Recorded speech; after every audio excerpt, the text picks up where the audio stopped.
সে আজকে আসছে, আসার পরে আমার সাথে থাকছে, থাকার পরে যখন দেখছে যে হচ্ছে ওর নাম হচ্ছে তুহিন, ওর মায়ের নাম মোসাম্মদ এসিফুল বেগম, তারপরে ওর বাবার নাম হচ্ছে তোফাজ্জল আহমেদ। সে আমার সাথে 2 বছর হচ্ছে রিলেশন ছিল। তারপরে অনেক কিছু হয়েছে, শারীরিক সম্পর্ক সব হয়েছে। তারপরে বিয়ের হচ্ছে দুই পরিবার থেকেই বিয়ের জন্য বলছে। তারপরে ওই বিয়ে করেনি, আজকে আসছে, আসার পরে আজকে দেখা করতে আসছে। তারপরে আবার হচ্ছে বাড়ির থেকে পালিয়ে যেতে চাইছিল, বিয়ে করবে না, সেই জন্য ওর মাও তার সাথে ছিল। তারপরে বাড়ির হচ্ছে টিন ভেঙে চলে গেছে। তারপর ছেলেবেলে ধরছে, ধরার পর ও হচ্ছে মারধর করতে চাইছে, কিন্তু আমার পরিবার তাকে মারধর করতে দেয়নি, কারণ সম্পর্কটা ঠিকভাবে করতে চাইছিল।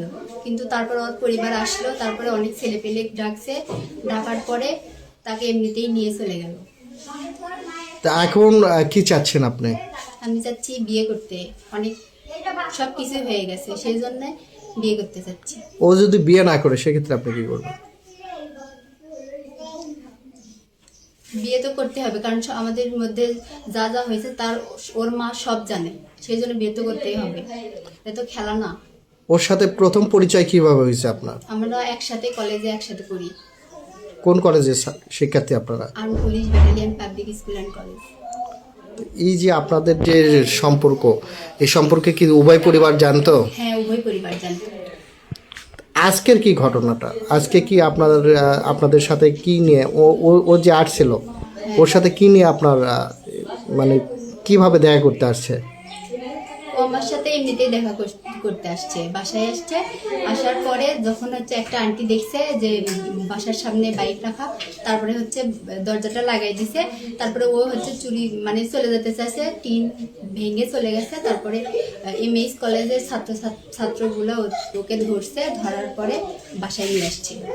আমরা দেখতে পারলাম কিছু ছেলে পেলে ওনাকে নিয়ে যাচ্ছে। ওকে কোথায় নিয়ে গেল? ওকে কারা নিয়ে গেল?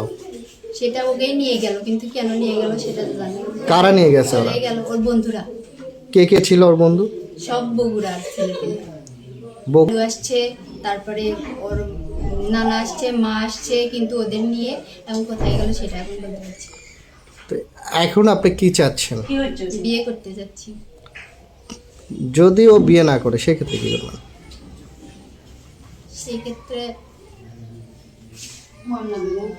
এখন তো কারণ হচ্ছে সবার মান সম্মান চলে গেছে, এখন এটা বিরাট কাহিনী হয়েছে সকাল থেকে, কিন্তু তাদের কোনো হচ্ছে গায়ে একটা হাত দেওয়া হয়নি, কারণ সম্পর্কটা যেন ঠিক থাকে সেই জন্য।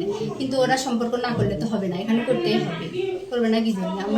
আমাদের পরিবারের রাজি, ওদের পরিবারের রাজি, কিন্তু বলতেছে যে 1 বছর পর বিয়ে দিবে। কিন্তু 1 বছর পর কেন দিবে, এখন কেন দিবে? আপনি বলতেছেন যে ওর সাথে শারীরিক সম্পর্ক হয়েছে, কিন্তু ছেলে তো অস্বীকার করতেছে আমার সাথে কোনো শারীরিক সম্পর্ক নেই। কোনো প্রুফ আছে? এখনো ডিএনএ টেস্ট করান দুইজনেরই। কোনো ভিডিও ফুটেজ বা কোনো কিছু আছে? কিছু নাই, কিন্তু এখন ডিএনএ টেস্ট করলেই হবে। আসছে দেখা করতে, কারণ আমাদের 7 দিন আগে আজকে আসছিল, আসার পরে আমাদের মধ্যে শারীরিক সম্পর্ক হয়েছে। তারপরে যখন আশেপাশের প্রতিবেশী দেখতে পাইছে, তখন হচ্ছে দরজা লাগাই দিছে। তারপরে সে যাওয়ার জন্য অনেক চেষ্টা করছে। তারপরে হচ্ছে বাসার ছাদ ভেঙে চলে গেছে, সব প্রমাণ আছে। তারপরে যখন যাওয়ার সময় ছেলে পেলে ধরছে, তারপরে হচ্ছে তারপরে বাসায় নিয়ে আসছে। সে যদি আপনাকে বিয়ে না করে সেক্ষেত্রে কি করবেন? সেক্ষেত্রে আমার আত্মহত্যা ছাড়া কোনো উপায় নাই, কারণ এটা অনেক বড় ঝামেলা হয়েছে, সবাই জানে গেছে।